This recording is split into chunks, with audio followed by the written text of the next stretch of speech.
Carl Rogers, Liberté pour apprendre. Avant-propos. Comment se fait-il qu'aucun de vos livres ne figure dans nos bibliographies ? Me demandait un futur enseignant. Mes professeurs vous citent, vous, vos idées, vos méthodes, vos théories sur l'enseignement, mais nous ne trouvons rien à lire de vous. Cette question et ces propos, entendus sous diverses formes depuis une dizaine d'années, sont une des raisons qui m'ont poussé à écrire le présent volume. Depuis plus de 35 ans, j'ai expérimenté et innové de nouvelles méthodes pédagogiques avec mes étudiants. Depuis des années, j'écris pour les enseignants, tirant profit de plusieurs années d'expérience et de recherche en psychothérapie ou dans l'enseignement. Mais la plus grande partie de ces écrits ont paru dans des ouvrages principalement consacrés à la relation d'apprentissage interpersonnel que nous appelons psychothérapie, ou bien ont été publiés dans des revues peu connues des enseignants. Aussi m'était-il facile de comprendre pourquoi aucun de mes ouvrages ne figurait sur les listes de lecture proposées aux futurs professeurs, et en même temps cela m'ennuyait. C'est ainsi que, dans un premier temps, j'ai voulu purement et simplement rassembler sous un titre général les différents articles que j'avais rédigés pour les maîtres et les éducateurs. Mais après avoir commencé ce travail, je me suis senti de plus en plus insatisfait. Je voulais dire davantage. Aussi bien, les conceptions que je voulais exposer débouchaient sur les domaines théoriques et philosophiques, en sorte que, finalement, le volume qui a pris naissance contient de nombreuses parties toutes neuves, d'autres qui sont le développement de textes plus anciens, et plusieurs chapitres où j'expose de larges thèmes de base. Ceci concerne sans aucun doute les enseignants, même s'ils portent plutôt sur le développement total de la personne que sur des problèmes strictement pédagogiques. Tandis que je travaillais à cet ouvrage, je fus vraiment surpris par le sentiment d'urgence que j'éprouvais. C'était au point que, pour achever ce manuscrit, je volais le temps précieux qui appartenait à chacune de mes activités courantes. Mon excellente secrétaire, mademoiselle Wetlaufer, s'en est bien vite rendu compte par le mal qu'elle avait à respecter les délais prévus pour la dactylographie de chacun des chapitres.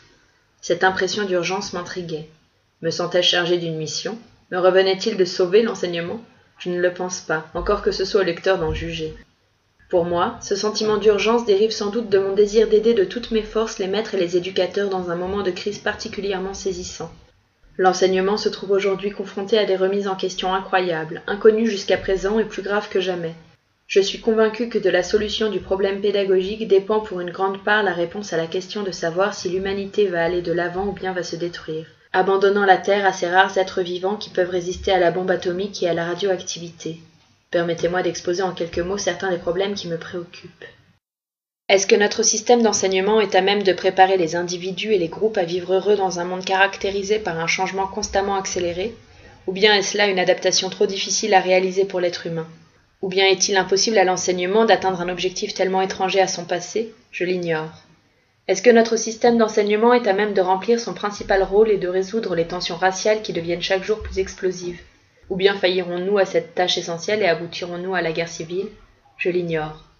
Est-ce que notre système d'enseignement nous prépare à vivre comme des êtres responsables, capables de communiquer avec autrui, dans un monde où augmentent les tensions internationales en même temps qu'un nationalisme absurde ? Ou bien notre système d'enseignement va-t-il nous rendre plus suffisants et plus méfiants, moins ouverts à la communication authentique et aux échanges interpersonnels, pour finalement nous consumer dans un holocauste devenu inévitable ? Je l'ignore. Est-ce que les enseignants seront capables de rencontrer la révolte grandissante des étudiants de l'enseignement secondaire et de l'enseignement supérieur, révolte qui se dresse contre l'ensemble de notre système social de valeurs, contre le caractère impersonnel de nos institutions d'enseignement, contre les programmes imposés ? Ou bien verra-t-on l'apprentissage déserter les locaux scolaires, abandonnant ceux-ci aux seuls conformistes ? Je l'ignore.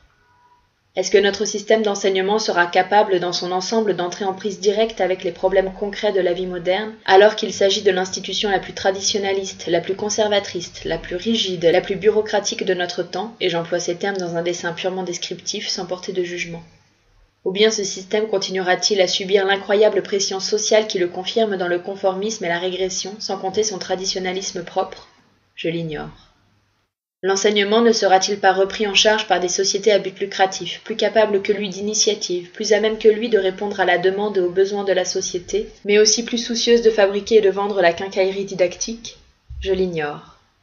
On aura compris que, pour moi, c'est tout le système scolaire qui est en crise et qu'il se trouve devant un choix terriblement important. C'est pour cette raison que j'aimerais mettre à la disposition des enseignants tout ce qui peut se trouver d'utile dans ma propre expérience. Les 2 premières parties de ce livre sont, je l'espère, vraiment pratiques. Elles indiquent à de nombreux enseignants les moyens précis de s'engager dans l'expérimentation avec leur classe. La 3e partie contient certaines des bases théoriques qui fondent cette expérimentation. La 4e partie pénètre dans les soutènements et les ramifications personnelles et philosophiques de l'ensemble de mes conceptions.